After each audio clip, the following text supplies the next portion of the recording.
Shalom sahabat komunitas Alkitab 1 menit. Puji Tuhan, senang sekali ya kita dapat kembali bertemu dalam sebuah sesi yang saya percaya akan menjadi berkat sekaligus bahan refleksi bagi kita semua. Hari ini saya juga hadir membawa semangat dari The Faith Motion, sebuah ruang yang mendorong percakapan yang jujur, reflektif, dan berpusat pada firman Tuhan. Karena kami percaya bahwa setiap pergumulan hidup layak didengar dan dijawab dalam terang Kristus. Sahabat Alkitab 1 menit dan teman-teman Faith Motion, sepanjang sejarah manusia, pencarian terhadap dunia spiritual tuh seolah tuh nggak pernah berhenti. Manusia selalu ingin mengetahui apa yang ada di balik kehidupan yang terlihat. Manusia ingin memahami masa depan, mencari perlindungan, memperoleh rasa aman, bahkan mencari jawaban atas berbagai pergumulan hidupnya. Karena itu, berbagai praktek spiritual, termasuk praktek-praktek okultisme, terus hadir dalam setiap budaya dan generasi. Menariknya, di zaman modern sekalipun, ketika ilmu pengetahuan berkembang begitu pesat, ketertarikan manusia terhadap hal-hal yang supranatural itu justru tidak berkurang.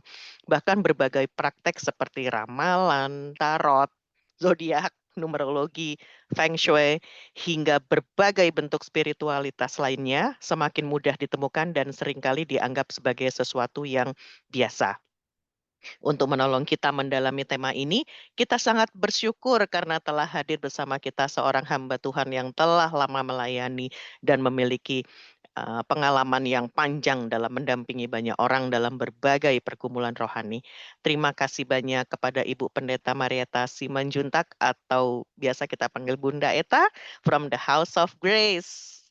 Ekspresinya teman-teman semua. Yeay. Beliau telah bersedia hadir dan berbagi bersama keluarga besar Alkitab 1 menit dan The Faith Motion perkataan yang disampaikan untuk menjadi berkat, penguatan, dan pengharapan bagi setiap orang yang mendengarkan. Berkati pula setiap kami ya Bapak, para peserta, semua electronic device yang kami gunakan dan sinyal, dan kiranya melalui percakapan ini kami nggak hanya peroleh pengetahuan, tetapi semakin mengenal Engkau ya Bapa, semakin mengasihi firman-Mu dan semakin setia berjalan bersamamu. Biarlah seluruh acara ini jadi alat di tangan-Mu untuk memuliakan nama Tuhan. Dalam nama Tuhan Yesus Kristus kami berdoa dan mengucap syukur. Amin. Siang ini kami berkolaborasi dengan Alkitab 1 menit, di mana pelayanannya adalah interdenominasi Bunda. Dan Alkitab 1 menit juga menyediakan berbagai training yang dapat mempersenjatai, membekali gitu ya, umat Kristiani maupun non gitu ya. Jadi boleh siapapun join kelas kami. Dan sebelum kita mulai percakapan ini, sekali lagi, saya tuh excited banget loh ketemu Bunda hari ini. Uh, Pengen lagi ngomong terima kasih boleh ya. Terima kasih sebesar-besarnya loh. Saya ngefans loh sama Oh, Bunda. oh. Udah luar biasa deh. Kami ngikutin ya ada YouTube Bunda juga ya gitu ya. Dan suatu kehormatan besar Bunda hadir bersama kami siang hari ini. Jadi kalau sekarang ini kita mendengar istilah okultisme gitu ya, belum tentu semua orang tuh paham gitu apa yang dimaksud dengan istilah tersebut ya. Sebenarnya apa sih yang dimaksud dengan okultisme menurut perspektif Alkitab? Monggo. Oke, jadi kata okultisme itu kan kalau kita searching itu dari bahasa Latin sebenarnya, Mhm, occultus. mhm, Artinya itu tersembunyi, rahasia, sesuatu yang gelap begitulah. Jadi segala praktik yang berusaha memperoleh pengetahuan, kekuatan, apalagi ya, pengaruh mmm, melalui yang tanda kutip supernatural, tapi di luar kuasa Tuhan. Nah, di luar kuasa kuasa Tuhan. Itu sebenarnya. Nah, Bunda dulu belajar seperti ini karena Bunda mhm, menekuni okultisme atau terlibat di pelayanan okultisme itu sudah sejak lama. Jadi mhm, dosen Bunda mengajari dulu begini, yang kelihatan ini sebenarnya ada yang mensponsori di alam yang tak kelihatan, seperti itu, ada. Nah, hanya kan mhm, seringnya kita fokus kepada yang terlihat, mengabaikan betul, apa yang tidak terlihat. Itu jarang sekali berbicara tentang roh, padahal itu kekuatannya itu luar mmm, biasa mempengaruhi dunia yang terlihat ini, mhm, begitu, Kak. mhm. Kemudian ketika kita baca Alkitab gitu ya, Mhm menarik ya, bahwa mhm firman Tuhan tuh sebenarnya memberi peringatan gitu yang sangat tegas terhadap berbagai praktek mhm. okultisme gitu ya.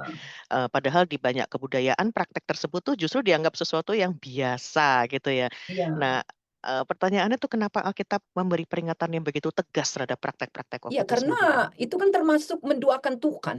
Itu jelas kalau di hukum Taurat itu kan jelas Oke. tertera ya kan, jangan menduakan Mhm Tuhan kan begitu ya. Bahkan kalau mhm kita baca Alkitab sebenarnya kita pelajari dengan benar, itu hal-hal yang apa ya, kekejian sebenarnya pakai Tuhan. mhm Hal-hal mhm. yang tidak Tuhan kehendaki contohnya di Ulangan 18 Yes. misalkan seperti itu. Mhm Dia mengatakan, mhm "Jangan, jangan." Buat Bunda kalau kalau menemukan kata jangan di Alkitab itu ya, itu sama tanda kutip bobotnya dengan kata jangan di 10 hukum Taurat gitu. Jadi artinya bukan karena nggak masuk mmm. 10 hukum Taurat, jadi itu bisa saya kompromi gitu kan. Jangan mencuri, berarti gua nggak boleh mencuri, Ah hah tapi ah jangan hah. ada orang mempersembahkan kayaknya bisa lah ini kalau agak-agak menguntungkan, nggak begitu. Kalau di Bunda, Mhm Bunda selalu jelaskan tuh kan anak, "Kalau lu ketemu kata jangan Nakku, walaupun tidak masuk di 10 hukum Taurat, itu sama bobotnya, sama mhm. bobotnya." Jadi Ulangan 18, jangan ada orang yang mempersembahkan anak laki-laki atau anaknya Ya. perempuan dan bla bla bla, itu Mhm kekejian bagi Tuhan, ya sama aja, hal yang memang mhm. Tuhan larang gitu. Tapi kalau coba semuanya didaftarkan, cuma 10 hukum Taurat, ya ratusan ribuan kayaknya puyeng kita ini Iya, kan gitu. heeh. Ulangan 18, 10 sampai 12 ya, Bunda, ya? Iya iya iya, betul, Ah. di situ, iya, detil itu, detil, Musti disebutkan dicatat di nih situ. teman-teman, Ulangan 18, Heeh, 10 sampai 12. iya, Nah ini, apa, salah satu pertanyaan yang cukup sering muncul ya di tengah, kita ya, mengenai berbagai fenomena supranatural gitu ya. Karena mhm. nggak semua pengalaman rohani atau pengalaman supranatural otomatis tuh berasal dari Mhm. Tuhan. Ini ada yang bocor kah? Co-host mohon bantuannya. Iya, karena nggak semuanya tuh berasal dari Tuhan ya, Bunda, ya. Jadi pertanyaan kami, bagaimana kita dapat membedakan pekerjaan Roh Kudus dengan fenomena supranatural yang bukan berasal dari Tuhan? Iya. Jadi kalau pekerjaan Rohul Kudus itu kan pertama itu sudah pasti bersumber pada pengakuan cuma ada satu Tuhan yang benar, Mhm, bernama Yesus Kristus. Nah itu tuh, itu tuh. Jadi kalau di luar itu ya ada yang lain-lain gitu loh, ada yang lain-lain. Bahkan menyangkal keberadaan, Yesus Kristus. Nah kalau Bunda detil mengatakan kalau orang Kristen itu mengenal Tuhan Tritunggal, itu ya, toh. Nah, mhm di luar itu ya tidak. Nah, itu jadi kalau dia sesuatu yang bergerak, sesuai dengan Alkitab, berarti dia harus berdasar pada pengakuan. Tuhan mhm Tritunggal kita kenal di dalam nama Yesus Kristus, selesai selesai, mhm gitu ya. Nah, selesai 1 Yohanes 4 ayat 2. Baru yang mhm berikutnya lagi apa? Sinkron nggak, sesuai nggak dengan kebenaran firman Tuhan. Nah, kalau di luar itu kan suka nambah, suka kurang, ya kan, bahkan bertentangan, kan gitu toh. mhm Nah nah yang paling sering Bunda katakan begini, karena itu sering sekali, lihat dari buahnya. Kalau mhm, misalkan tuh bicara tentang, "Wah, setelah ke sana dia sembuh kok," lihat dari buahnya. Karena kalau yes, kita baca kitab Injil, setiap kali Tuhan menyembuhkan, melakukan penyembuhan, yang pertama diurusnya itu mhm adalah dosa. Adalah dosa orang itu, bukan mhm penyakitnya gitu kan, dan selalu diarahkan kepada pertobatan. Nah, jadi yang Bunda alamilah selama ini ya, kalau itu sesuatu yang bergerak di dalam Tuhan itu selalu menghasilkan buah pertobatan ah hah, seperti yang diuraikan di Galatia 5 ya, Mbak Yanka ya, Galatia mhm, 5 22 ke 22 23. sampai Tapi 25, kalau betul, mhm itu di luar Tuhan, itu buahnya apa? Ketakutan, ada kebingungan, kesombongan, bahkan keterikatan sebenarnya. Jadi ekstrimnya mhm, apa? Ada perbudakan. Berarti aku mmm, harus selalu di situ melakukan apa yang diikutinya. Agak-agak mirip Bu Pendeta, tapi beda. Kalau kalau di sini kan mmm, pekerjaan itu dari Roh Kudus kan itu membawa apa namanya, kebaharuan, kebebasan. Nah, kalau di mhm sini, bukan keterikatan secara secara apa ya, keterikatan yang mengambil bahkan kekekalanmu, pelan tapi pasti, mhm tanpa disadari. Tapi mhm kalau di sini kan justru menjanjikan kekekalan kan. Nah, itu mhm dia. Nah, mhm, jadi yang berikutnya lagi apa ya, kalau itu di dalam Tuhan, itu kita diajak untuk fokus kepada Tuhan, Kak. betul Jadi kalau betul, misalkan Bunda melayani melayani pelayanan okultisme, tanda kutip dia pulih lah misalkan ya begitu ya. mhm Gue tahu gue kudu mundur gitu karena orang ini gue kudu bawa kepada Tuhan. mhm, Jadi Bunda cuma cuma alatnya doang untuk datang kepada Tuhan. Nah, betul tapi kalau di betul, luar Tuhan mhm. saya sebentar. bawa kepada diri diri sendiri. Nah, di Mmm, situ, antara antara lain ya, belum lagi kalau misalkan dia pemulihan dari Tuhan, dia pasti akan hidup dalam sebuah komitmen dia akan memuliakan Tuhan. Nah, tapi mhm, kalau di luar itu bukan, karena kan fokus dia bukan Tuhan kan. betul. Dia akan justru menggembar-gemborkan, "Oh, si A itu orang pintar loh yang kayak begini, bla bla bla bla," gitu, kayak begitu. Ya macam itulah. Udah banyak orang sekarang tuh mikir ya bahwa okultisme tuh cuma persoalan masa lalu. Ini some of us ya berpikir seperti itu.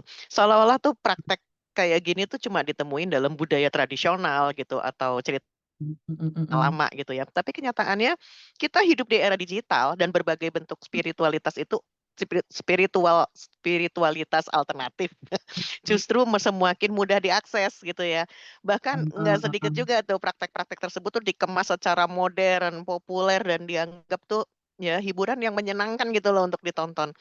Jadi pertanyaanku itu menurut Ibu, apakah okultisme masih relevan untuk dibahas pada zaman modern seperti sekarang?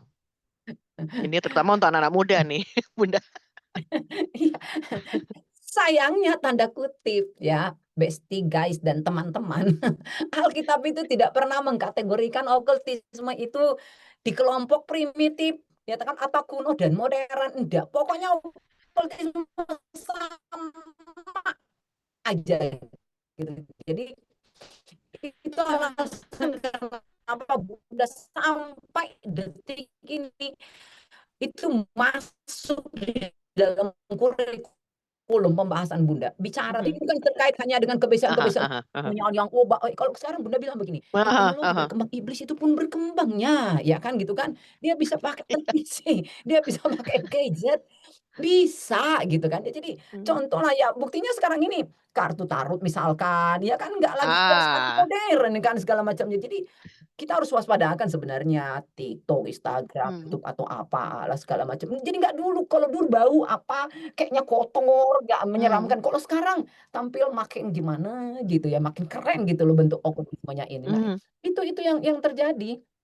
Sekarang ini jadi kalau masih Mmm. relevan, selalu relevan. Kenapa? Karena sampai dunia berakhir iblis masih bekerja, Kak. Mhm. Masih nggak adanya Ah cutinya hah. dia, ya kan, nggak adanya dia, terus dia bahkan bekerja, ya kan. Ya berarti kita juga kan, apa namanya, kalau kita kembali kepada Alkitab Efesus pasal 6 ya, sebab kita Mhm. peperangan cuma di masa lalu, Kak. Sekarang sampai lama-lamanya sampai, ya itu tuh itu dia. Peperangan itu, wah, selama kita hidup sampai Yesus datang kedua kali. Berarti masalah okultisme juga, ya iya, hanya semakin Mmm. modern. Kalau dulu Bunda ketemu dengan korban-korban okultisme itu teh yang masih Mhm. tradisional Mmm, banget. mhm. Sekarang Iya. coba, ya kan, udah makin Mhm. modern, jadi terselubung, ya kan. Jadi Mhm iblis itu mhm pun mhm. belajarnya, ya kan. Nggak cuma kita yang Nah, belajar. terkait dengan hal itu Bunda, kan banyak orang Kristen juga bertanya-tanya nih, praktek yang seperti tadi kan udah disebutin tarot ya, zodiak apakah termasuk? Feng Shui termasuk nggak? Mmm. Numerologi, primbon pasti. Oh, heeh. Heeh. Oh ya? Menurut Bunda iya. Itu kan masuk masuk kelompok Ah. ramalan ya. Jadi ramalan, Feng Shui itu kalau dikaitkan dengan roh, kalau misalkan karena, apa namanya, Mhm estetika gitu, apa namanya, tata ruangan yang mhm bagus, mhm. kurang mengerti lah Bunda, okelah. Tapi kalau dikaitkan dengan roh, kalau dia menghadap ke sini nanti rohnya macam ini, menghadap ke sini, itu berarti sudah berurusan dengan dunia Ah. lain, masuk masuk, seperti Ah. itu masuk. Juga horoskop, ya kan, Mhm. zodiak kan, oh Termasuk lah itu kelahiran Bunda? Gemini, masuk, itu masuk ramalan. Kalau kelahiran Juni itu ya Gemini ya berarti dia orangnya Ah. kayak begini begini begini. Ya iya, ya kan. Nanti seminggu ke depan dia akan dipenuhi dengan cinta, kok dia bisa meramal seminggu ke depan ya kan. Sementara di kekristenan yang berkuasa atas hidup saya 1 detik ke depan itu Tuhan gitu. Tapi kalau Iya, zodiak kan sudah teteng tenteng, true. masuk itu kategori ramalan itu Kak, Tapi iya masuk ya, itu. menariknya tuh walaupun kadang tuh kita udah tahu ya risikonya ya, praktek tersebut tuh memiliki banyak pengikut ya, Bunda, ya. Seolah-olah manusia tuh selalu memiliki kerinduan untuk mengetahui apa yang akan terjadi dalam hidupnya gitu. Nah ini menurut, Bunda, Mhm orang tuh mhm. banyak tertarik mencari petunjuk hidup melalui praktek tersebut, ini fenomena apa ya, Bunda, ya? Ya, karena kalau Bunda pribadi bilang begini, Tuhan menciptakan kita dengan rasa ingin tahu, Mhm wis oke, puji mhm Tuhan, haleluya gitu kan. Jadi Artinya kalau orang tidak lagi mencari tahu tentang sesuatu itu sudah Mhm. perlu dia konseling, Kak, gitu. Ada sesuatu yang tidak benar dalam dirinya. Tapi kalau dia mencari tahu Mhm. tentang sesuatu, oke. Tapi kalau lebay kan jadi kepo, ya kan? Nah, jadi ketika dia mau tahu tentang hidupnya di masa lalu Mhm. atau ke depan bagaimana segala macamnya, buat Bunda masih is oke selama balik tadi. Mmm. Kalau dia berdiri di atas Alkitab, pengenalan akan Mhm. Tuhan yang berdaulat atas hidupnya. Lah apa masalah nih? Nggak masalah, justru bagus. Tuhan Ah. tolong berikan aku petunjukmu, aku harus melangkah kemana? Ya bagus. Mmm. Tapi kalau saking ingin tahunya, ya kan, besok lusa dia ketemu jodoh yang seperti apa gitu loh. Ah. Pernikahan dia akan seperti apa. Lalu dia nanya kepada yang tidak berkuasa dan berdaulat atas hidupnya. Nah, itu tuh, satu, itu penyebabnya. Yang kedua apa, ya memang karena tingkat-tingkat stres orang, kesulitan pergumulan Mmm. kan beda lah dari zaman dulu ya. Kita kan Ah semakin hah. kompleks sekarang ini ya. Jadi Mhm. tekanan-tekanan tersebut membuat kita makin sempitkan ruangnya untuk kita tanda kutip "bertanya" atau ruang Mhm. mendengar kan gitu toh. Mhm. Akhirnya kita Mhm. mencari tahu sendiri. Jadi Ah. kelelahan mental juga bisa membuat orang memang terjebak di situ gitu loh. Jadi Mhm. misalkan di rumah lah, karena orang tua tidak mendengar, misalkan Ah. ya, lalu anaknya pengen tahu dia bagaimana, akhirnya kan jadi ke Iya. teknologi ya kan. Kira-kira kayak Iya. mana ini, apa aku ini kan masuk kampus mana ini, aku cocoknya pekerjaannya apa, air aku atau darat atau api, kan jadi begitu kan.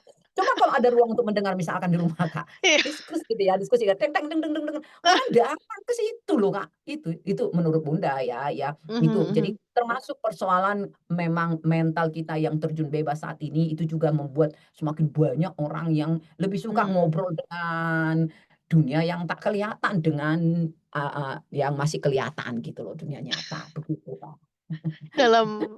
Dalam menarik banget ya. Dalam pengalaman pelayanan Bunda ya, pola atau dampak apa yang paling sering terlihat pada mereka yang pernah terlihat, pernah terlibat, dan Mhm. mungkin masih terlibat dalam okultisme?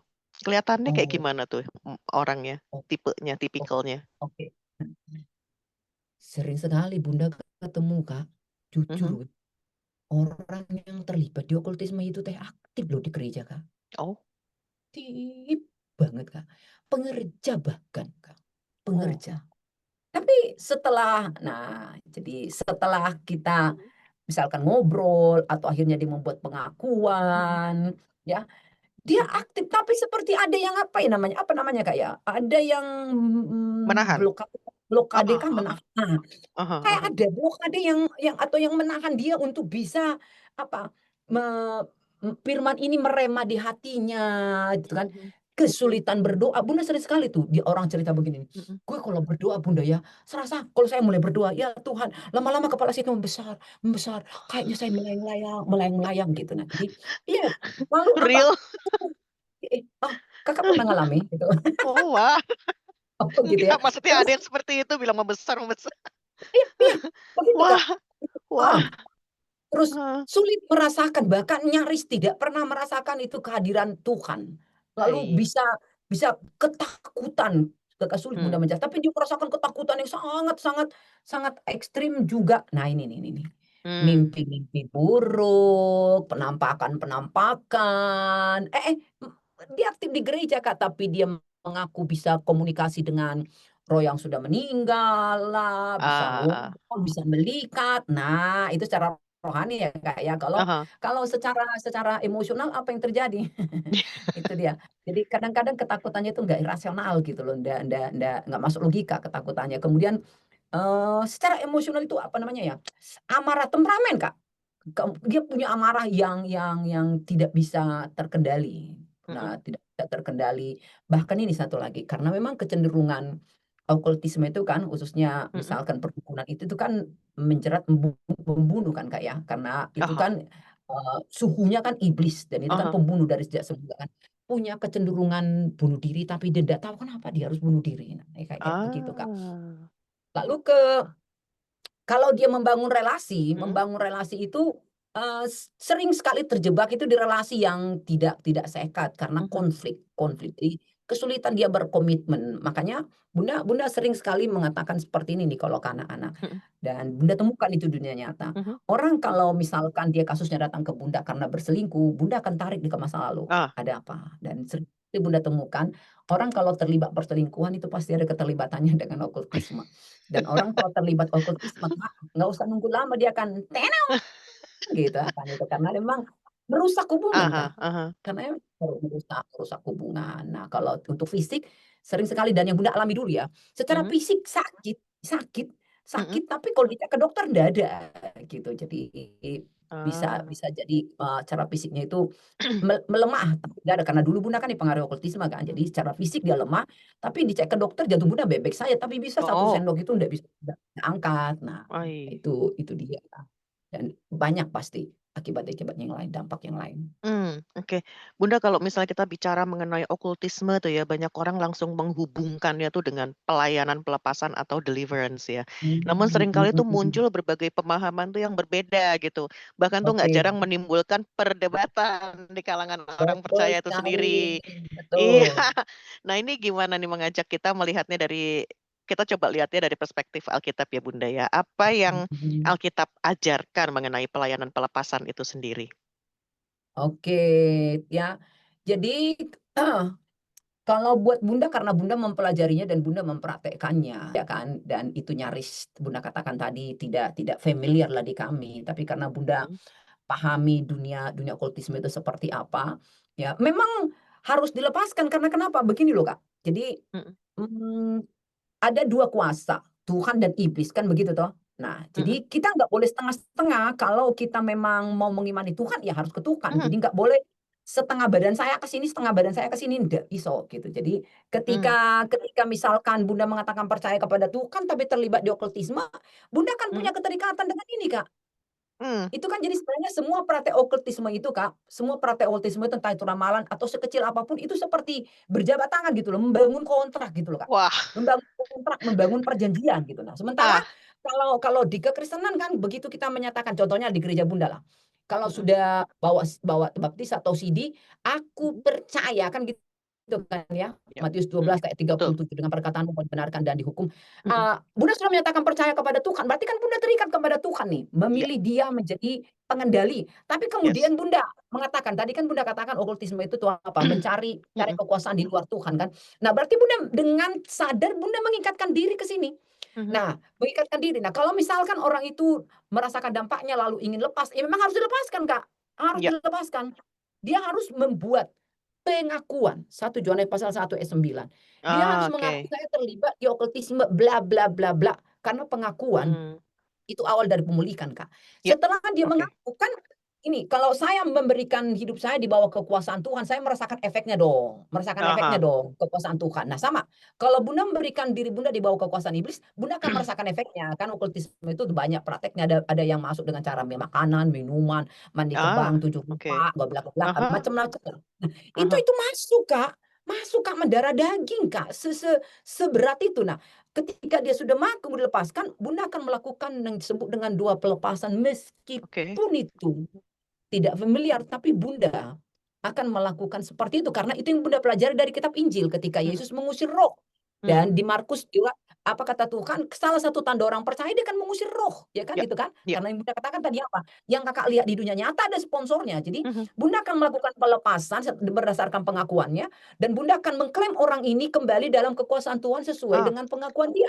iya, Ya toh, sesuai dengan mhm, pengakuan dia, lalu mhm, minta ampun atas dosanya, lalu mhm, pengkudusan, Kak. mmm, Pengkudusan tubuhnya, ujung rambut ke ujung kaki, bahkan darahnya, dan beberapa kali terjadi ya, cukup seringlah ketika Bunda doakan ternyata keluar dia telan apa dulu, dia muntah, tapi nggak selalu kalau Tuhan izinkan dia muntah, misalkan memuntahkan sesuatu. Nah, itu, Kak, itu proses pembersihan itu seperti itu, sama dengan kalau Kakak misalkan mencabut rumput liar, kalau cuma mhm, Kakak potong itu kan akan tumbuh lagi kan, jadi iya, harus dicabut. mhm, Itu loh, Kak, perumpamaan tentang rumah yang kosong. mhm, mhm, Pernah nggak Kakak dengar itu ya kan? pernah, Rumahnya iya, dibersihkan tapi nggak diisi, iya, terus datang 7 roh yang lain ya kan, yes, lalu datang lagi, "Kenapa berantakan rumahku?" katanya, terus dibersihkan lagi mhm, tapi nggak ditempati 7 kali 7. error kan. Nah, jadi itu alasan kenapa diri kita ini tidak boleh kosong, harus Yes. selalu berisi, harus selalu Yes. berisi karena 1 Petrus pasal 5 mengatakan apa? Mhm. Iblis itu seperti singa yang mau mencari celah. Yes. Jadi Bunda melakukan, apa namanya, tahapan-tahapan seperti itu sampai dengan Bunda bertanya, "Lu Mhm. terima apa?" Gitu loh. Kalau Mmm. itu dalam bentuk benda, Kak, tidak boleh dibuang. Karena kalau ditemukan oleh Mmm. Kakak, Mhm. kuasanya bisa berpindah ke Kakak, itu masih ada Ah, kuasanya, masih ada. Jadi kalau itu dalam bentuk benda, Bunda akan bakar oke. sampai habis. Kalaupun misalkan itu bentuk besi segala macam, pokoknya dibakar sambil terus Bunda Bunda kuatkan. Nah, itu yang Bunda lakukan, Kak. Itu yang disebut dengan pelayanan Pelepasan. pelepasan, Mhm. dilepaskan. Iya, dari Mhm. kuasa iblis lalu dikembalikan kepada kekuasaan Tuhan. Tuhan bukan tidak bisa melakukan itu, bisa, Kak, tapi Mhm. dia butuh pengakuan Anda, gitu. Ah, I see, menarik banget. Tadi waktu Iya. setelah, pengkudusan tadi itu berarti kan kita Mhm. musti jaga oke. Yohanes pasal pasal 15 Mhm. itu, Kak. Jadi Oke. tidak sekedar makanya pelayanan pelepasan itu, Kak, Mhm. enggak sekali misalkan Kakak datang lalu Bunda melakukan pelayanan pelepasan lalu selesai urusannya, ora, ndak Oke. begitu. Anda harus Mhm. terus-menerus melakukan itu sambil terhubung dengan Tuhan, Kak. Jadi misalkan Mhm. ya, Mhm. Anda punya dong yang namanya, Mhm. apa namanya, keterhubungan pribadi dengan Tuhan, Iya. ya kan. Mhm. Kemudian apalagi komunitas. Ah, sip. Komunitas, bergabung Mhm. di komunitas iman yang sehat. Jangan sendirian karena iblis menunggu kita sendirian untuk dibawa kepada titik, "Lu memang nggak punya siapa-siapa," begitu. Nah, itu kan gampang masuk Mmm. kan. Jadi harus Mhm. masuk dalam komunitas, Kak. Lalu apalagi ya kalau Bunda yang Bunda alami sendiri ya dengan yang Bunda selalu katakan ke klien-klien Tuhan bawa ya, ya Mhm. memang harus Mhm. mengubah mengubah gaya hidup, Kak. Nah, jadi artinya begini, Ah, ya apa, lu kebiasaannya apa? Ya memang kalau lu kebiasaannya dulu cek-cek horoskop, ya harus berani mengatakan tidak dengan itu, gitu loh, Kak, gitu kan. harus Jadi kalau benar-benar nggak dikerjain lagi yang kayak iya, gitu-gitu. ya kalau pakai pakai lengkapnya itu kan, Kak, Efesus pasal 6 Mmm. ya, "Kenakanlah Iya, seluruh perlengkapan senjata." Ya pakai lengkap, ujung 10 sampai rambut, ujung 20. kaki, Mhm. semua terproteksi. Nah, kayak Yes. gitu, Kak. Jadi bukan Yes, sekali seumur hidup, sorry ye, ndak begitu carane, ndak sama Efesus sekali. 6:10-20, Bunda, bener ya? Pertanyaan Kakak apa? Dari mana kita tahu kalau seseorang itu kuasa dari Tuhan? Buahnya. Yes. Lah ini kan menunggu waktu, Kak. Nggak sekarang gue Yes. lepaskan terus besok lu bercahaya, ndak begitu ceritane. Ora, itu. Seru Macem tuh, banget Kak. ya. Wah. Bunda, kalau misalnya selama, dalam perjalanan ini ya, Bunda ada pernah ini nggak, men-notify, kesalahan atau kekeliruan yang sering dilakukan gereja ketika menangani kasus-kasus yang berkaitan dengan okultisme? Mungkin jemaatnya ada yang tiba-tiba Eee, habis altar call lalu manifest atau apa gitu, atau yang itu yang iya, paling ininya ya, yang o paling heavy-nya o lah. oke. Ya, eee, kadang-kadang khususnya gereja lah, kami lah, Mhm. kita Mhm. lah, di gereja lah para Iya. pengerja. Sebenarnya si orang ini seperti itu karena terlibat dengan okultisme, tapi dia bilang, "Itu hanya masalah psikologis itu." Nah, itu tuh Mmm. kayak gitu tuh kan. Nah, Nah, jadi menggampangkan ya? nggak Oke. apa-apanya itu, tinggal dia ini istirahat yang banyak, tidur yang banyak, dia akan pulih lah gitu. Nah, tapi Mmm. ada juga yang Mhm. sebaliknya, udah Mhm. jelas-jelasnya nih masalah masalah psikologis, tapi Mhm. dibilang pula kerasukan ya kan, karena emang Ah. agak-agak beda tipis ya memang kerasukan ini dengan yang depresi-depresi ini tampilannya, Kak. Jadi memang itu itu Beda alasan tipis. Kak, beda tipis, Kak, ya gitu kan. Mudanya sebenarnya dia latar belakangnya trauma ya kan, tapi ya dibilanginya bukan masalah masalah trauma kayak gitu kan. Nah, jadi Ah. ada itu alasan kenapa Bunda sekolah lagi. Mmm. Sekolah lagi untuk bisa benar-benar Bunda pahami dunia okultisme seperti apa dan kesehatan mental psikologis itu seperti apa sih. Iya, memang begitu. Susah, Kak, susah untuk memang apa namanya, dibedakan begitu ya. Jadi dia Mhm. ada pernah kasus Bunda nih ya, Mhm. kasus Bunda seperti ini, Kak. Mhm. Jadi, singkat cerita sebenarnya diagnosa dia adalah psikomatik, depresi psikomatik Ah akut hah. sebenarnya. Ah Nah, hah. tapi tampilan dia adalah kayak kesurupan, Kak, Oke. terus halusinasi, bunuh bunuh bunuh dan kemana mana Ah. dibawa benda tajam lah begitu. Nah, jadi punten dipanggillah, pakar-pakar rohani ini ya kan, tokoh-tokoh agama ini ya kan untuk bisa Iya. cingkul tengkul tengkul tengkul tengkul teng teng Heeh. begitu ya, Kak, ya. Jadi, tenang deh sebentar, setelah itu, bermanifestasi lagi dalam posisi yang lebih besar, Iya. bahkan lebih banyaklah, singkat cerita akhirnya dibawa ke Bunda, ya kan. Ah "Oh ini nih, ada yang nempel ini ke ini dia kok iki ada apa ini?" Singkat cerita setelah tes apa segala macam, Bunda ajak ngobrol, ternyata apa, ya dia sudah depresi ya toh, Oh, masalah lain depresi nih ya? tuh orang ya kan. Mhm. Karena dia kuliah sambil kerja, ternyata gelasnya kepenuhan, jadi manifestasinya seperti itu Ah, satu, oke. di samping yang lainnya dia Ya. mengalami kepahitan kepada papanya. Mmm, Nah itu dan kakak kandungnya yang mengatakan, "Kalau lu nggak kelar-kelar kuliah nih, gue stop pembayaran." Stres dia, lah stres. itu. Nah, yang dipanggil tokoh-tokoh agama lalu gitu, ternyata masalah psikologis. Nah itu, Beda jadi beda jalur, beda, beda channel-nya gitu, beda beda frekuensi. channel. Nah, ini sebenarnya harusnya gereja gimana dong, Bunda, kalau untuk penanganan pertamanya gitu? Apakah di-encourage setiap gereja itu punya pelayanan konseling mungkin yang seminimumnya gitu atau gimana, Bunda? Jujur Kak, itu pertanyaan yang luar biasa dan itu satu alasan Bunda pergi memperbesar kapasitas karena Bunda Ah, gerindu gereja itu punya kepedulian nggak cuma masalah masalah mimbar, khotbah dari mimbar, tapi masalah mental spiritual mmm, jemaatnya. Jadi mhm, Bunda begini nih, Bunda nggak bisa mengubah gereja Bunda, setidaknya mhm, Bunda mengambil keputusan untuk berubah gitu loh, artinya Bunda turun ke bawah. Jadi Bunda paham ini jemaat Bunda persoalannya di mana? Di ah psikologis kah atau di masalah roh kah gitu. ah, Jadi kalau heeh, menurut Bunda penting ada di gereja itu tenaga-tenaga yang profesional di masalah mmm, mental health juga masalah okultisme karena mhm, punten Kak, punten, ndak semua kami para pendeta ini bersedia melakukan pelayanan okultisme. Bahkan mhm, ada beberapa yang memandang itu bukan pekerjaanku, bahkan takut ah, mengerjakannya. Mengerjakannya, nah ah, itu, Kak. Jadi padahal itu penting karena itu ada Kak di mhm, gereja Kak, ada Kak. Jadi penting dilatih sebenarnya pengerja-pengerja gereja itu pendeta atau penatua atau apalah untuk bisa, terlatih untuk penanganan-penanganan yang seperti ini Kak, gitu. Dan satu lagi dia harus jujur, kalau memang dia mmm, tidak sanggup untuk hal itu refer lagi lah ke sini kalau memang ditemukan, "Oh ini masalah psikologis ternyata, ya udah ke ahlinya. Oh ternyata ini masalah roh ini, ke ahlinya gitu. Jangan jangan mmm, cuma dengan Alkitab, doa, memang doa yang mengubah segala iya, sesuatu, powerful, tapi tidak ah kayak gitu juga orang udah datang stres ya kan, lalu Kakak langsung bilang, "Iya, jangan takut, jangan nah, khawatir." Padahal kita nggak gali kenapa dia khawatir gitu loh maksudnya ah Bunda, hah Kak. ah Tuh. hah, luar biasa. Ini PR kita semua ya, Bu, Ya, PR semua kita ya, semua loh. Bener kita loh ini, kita. bener. Mhm, Nah ini, mhm. saya rasa penting ya untuk diingat. Jadi tujuan kita di sini teman-teman semuanya kita membahas topik ini tuh bukan untuk membesarkan kuasa gelapnya ya. Sebaliknya kita Iya, ingin semakin memahami betapa besar kemenangan yang telah Kristus kerjakan bagi iya, ya betul. kan, setuju ya Bunda ya. Iya. Jadi sekarang, pertanyaanku bagaimana orang percaya dapat hidup dalam kemenangan tanpa harus hidup dalam ketakutan terhadap kuasa gelap? Bagaimana caranya supaya hidup di dalam kemenangan begitu? Ya, heeh, bagaimana Oh, apa ya, jaga mhm, relasi kayak gitu atau apa, ada sesuatu yang lebih, apa, mungkin bisa dilakukan secara ini iya. Pertama Kak, Bunda bilang ini di kelas, "Lu kudu nyadar lu punya musuh.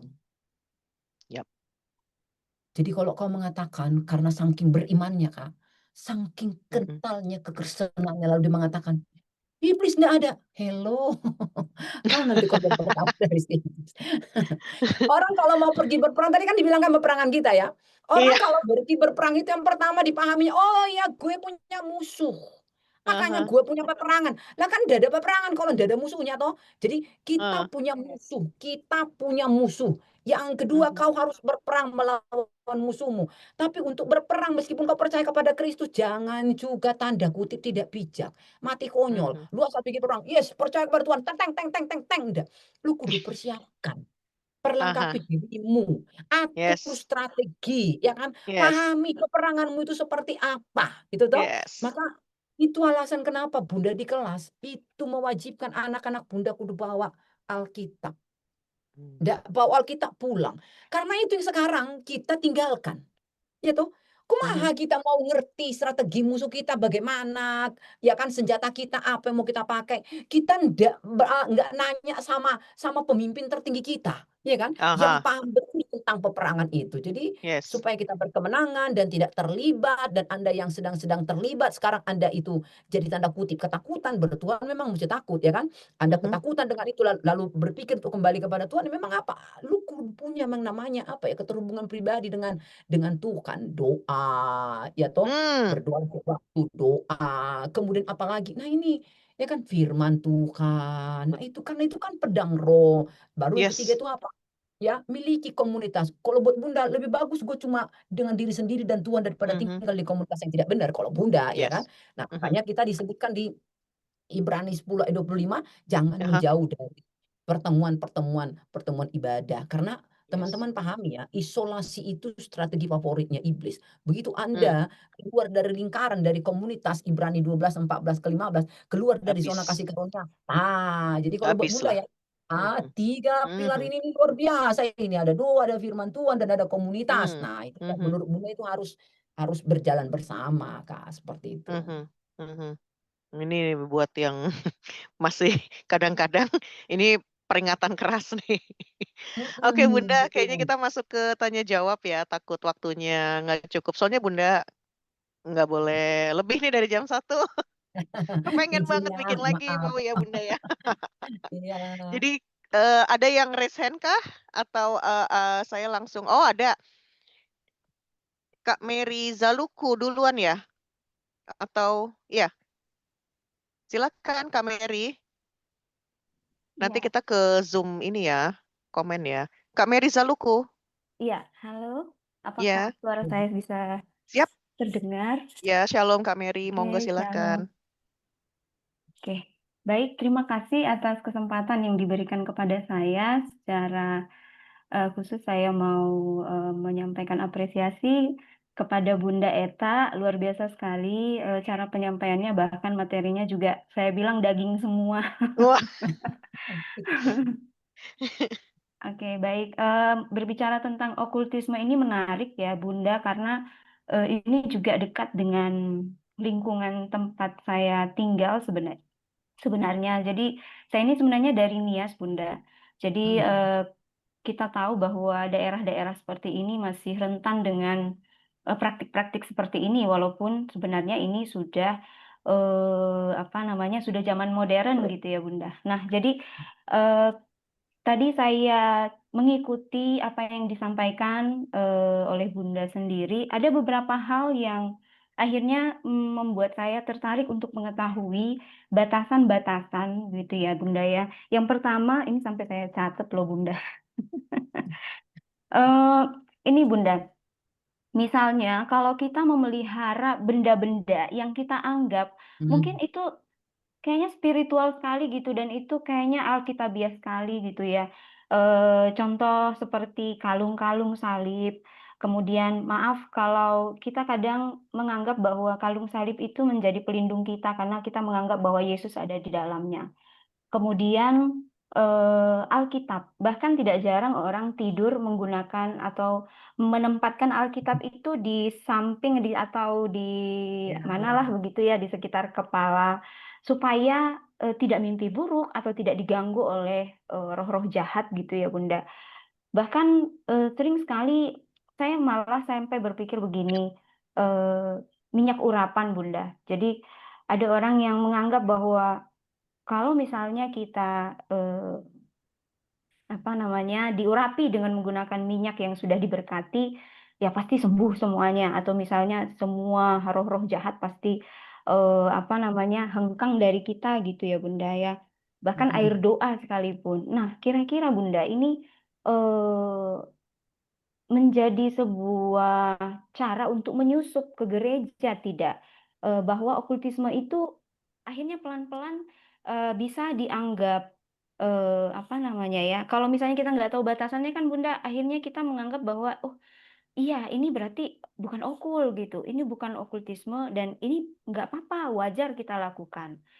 Nah, itu Bunda mhm, yang pertama, untuk batasan-batasan itu sehingga itu tidak, salah untuk kita praktekkan, tidak salah untuk kita anggap sebagai okultisme juga. Nah, kedua, Bunda, ini saya pernah dengar bahwa membiarkan seseorang untuk melihat garis tangan kita, itu juga sebenarnya adalah sebuah praktik okultisme.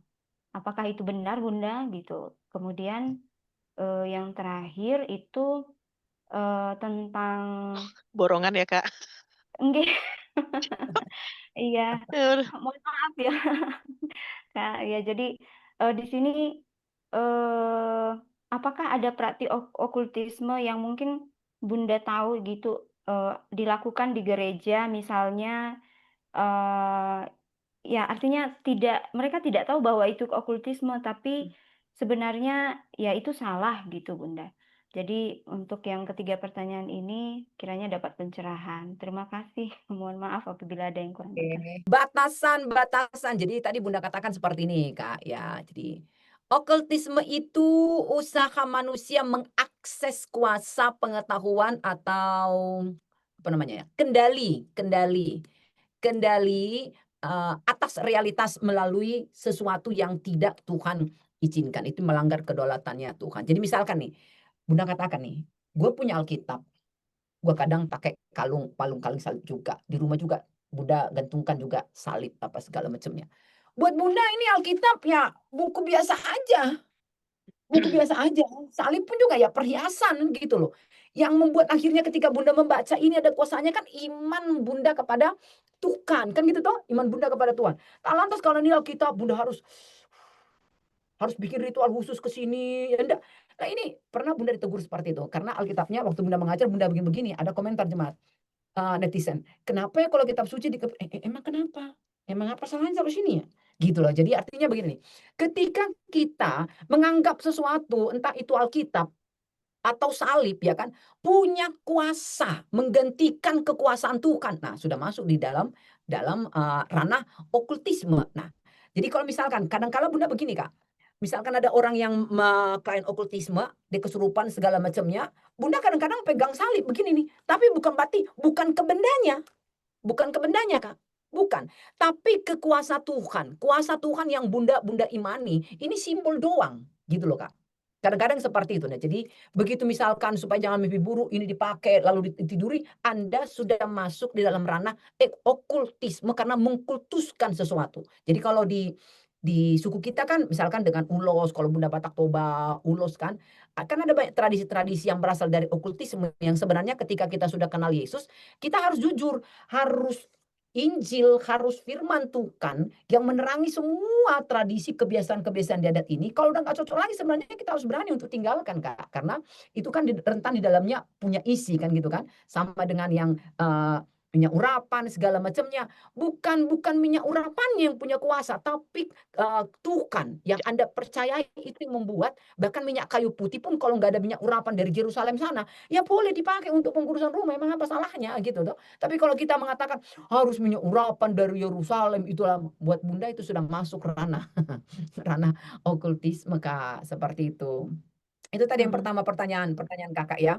Nah, lalu yang kedua ada nggak praktek-praktek di gereja? Nah, itu pertanyaan yang sensitif sebenarnya, Kak. Karena ada beberapa kita gereja juga yang melakukan ritual-ritual yang mereka yakini itu ada alasan teologisnya segala macamnya ya kan, Kak, ya? Ada ya, Kak, ya?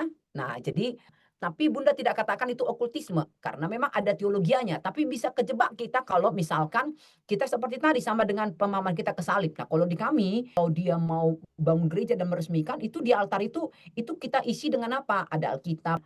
Itu untuk mengatakan simbol kehadiran Tuhan, simbol. Tapi kadang-kadang ada orang memahaminya. Jadi nggak boleh diinjak lah ke sini nih, nggak boleh pakai sepatu apa segala macamnya. Anda sedang bergeser sebenarnya pelan tapi pasti. Nah, itu yang Bunda lihat, Kak, Bunda waspadakan seperti itu, Kak, ya kan? Oke, Kak? Oke. Terima kasih, Kak. Untuk satu penanya lagi mungkin saya hanya bisa kasih ke Kak Anita aja. Untuk Bang Jim sama Kak Sarah, mohon ditulis di kolom chat Zoom. Mohon ditulis di situ, nanti kami akan teruskan di grup tanya jawab dan akan kami teruskan kepada Bunda Eta. Jadi untuk bisa dijawab secara tertulis ya Bunda ya. Kita punya time constraint. Nah, itu tanya jawab grup ada di ada di ada di kolom chat. Untuk Bang Jim sama Kak Sarah mohon boleh ditulis karena kita kena time constraint. Untuk Kak Anita silakan. Ya, Kita ada waktu 1 menit ya Kak untuk bertanya. ya, shalom, selamat siang Bunda Eta dan Kakak sebagai host ya Kak, moderator ya. Yes. Terima kasih ya, terima Sama kasih aja. kesempatan. Puji Tuhan. Nah, saya maaf ya saya enggak camnya enggak ini ya Kak. Nggak apa-apa. Tapi suara saya pasti sesuatu yang menarik. Saya tertarik dengan okultisme ini karena saya baru berperang dengan okultisme. Kebetulan seperti yang Bunda bilang tadi, ternyata okultisme itu tidak hanya berperan kepada orang-orang yang kita anggap tradisional ya, ke belakangnya kita di zaman-zaman yang dulunya kita, mungkin saya di umur 50-an ini, yang saya anggap mungkin di umur-umur yang masih muda belia itu, tapi sekarang ternyata okultisme itu berjalan terus sampai nggak tahu sampai kapan, sampai dunia berakhir pun okultisme itu memang akan terjadi karena itu peperangan roh, peperangan iman, peperangan dunia yang tidak bisa dilihat secara fisik, tetapi itu ternyata bisa berperan di dalam gereja juga. Dan saya mengalami ini beberapa kurang lebih 1 minggu kemarin. Nah, saya gereja GBI, jadi yang saya justru bertemu dengan orang yang maaf sebenarnya predikat ini nggak perlu disebut. Ya saya harus pendoa. Nah, sesungguhnya saya pikir saya bertemu dengan pendoa berarti kita sama-sama dalam dunia pendoa yang benar-benar harus perangi okultisme itu. Tetapi justru yang saya bertemu pendoa yang masih menggunakan okultisme dalam sistem hipnotis. Nah, menurut Kakak dan Bunda Eta, apakah di kehidupan saat ini, nah kalau saya sebagai kalau saya berperang dengan okultisme, kan seperti Bunda bilang ada yang pakai minyak urapan apa-apa semua, sebenarnya simbol saja. Nah, tapi saya kalau mau melakukan hal-hal demikian, saya harus angkat pujian dan penyembahan.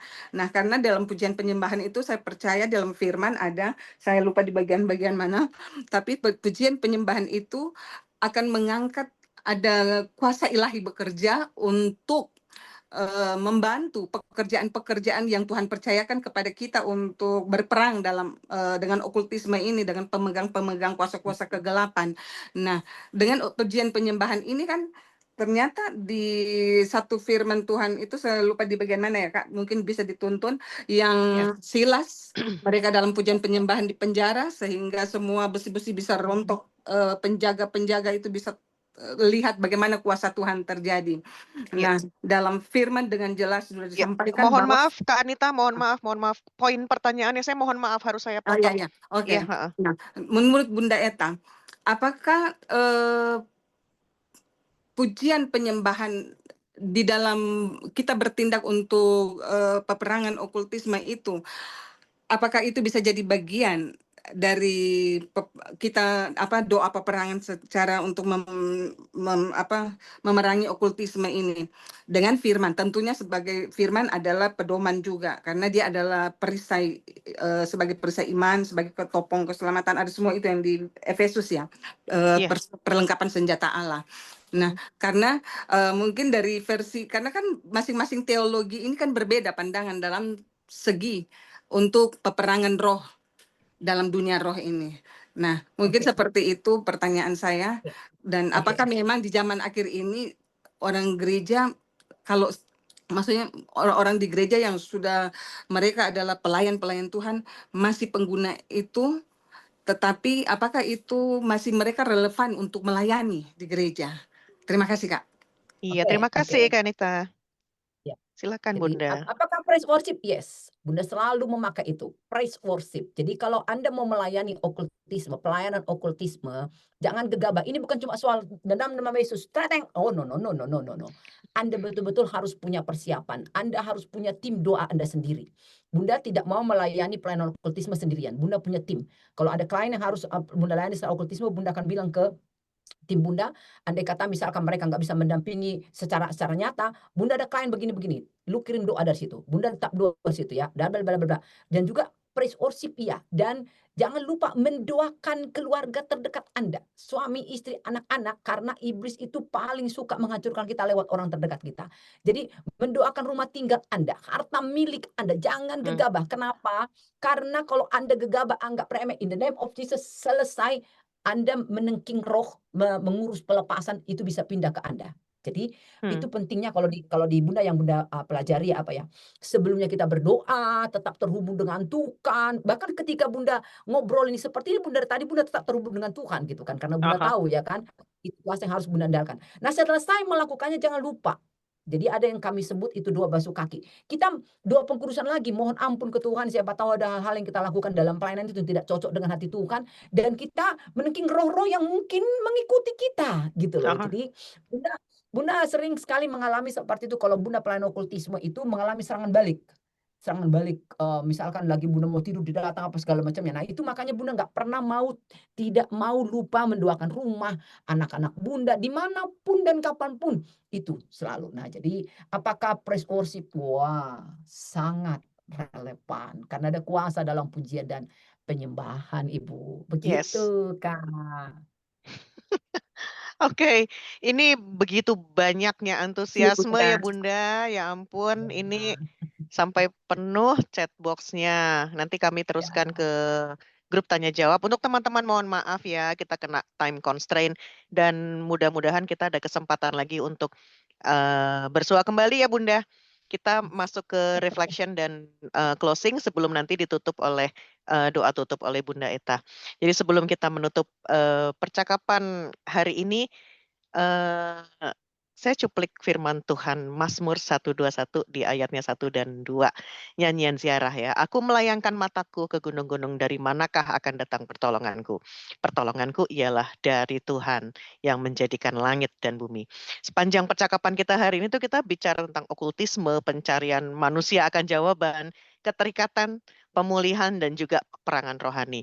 Namun pada akhirnya fokus iman Kristen bukanlah kuasa gelap, melainkan Kristus Ya. itu sendiri.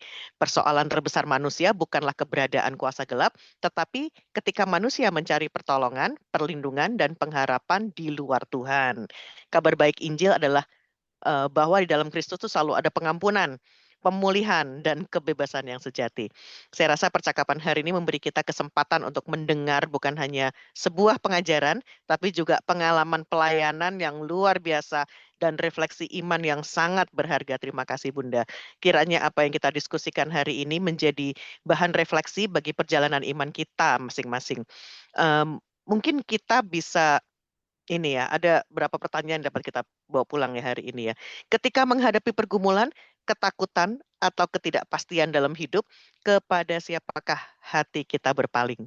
Ketika saya merasa takut, lelah, atau kehilangan arah.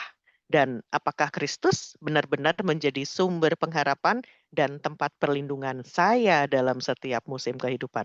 Jadi itu refleksi bagi kita semua ya. Terima kasih banyak sekali lagi Bunda Eta untuk waktu, pengalaman, dan firman Tuhan yang telah diberikan kepada kami.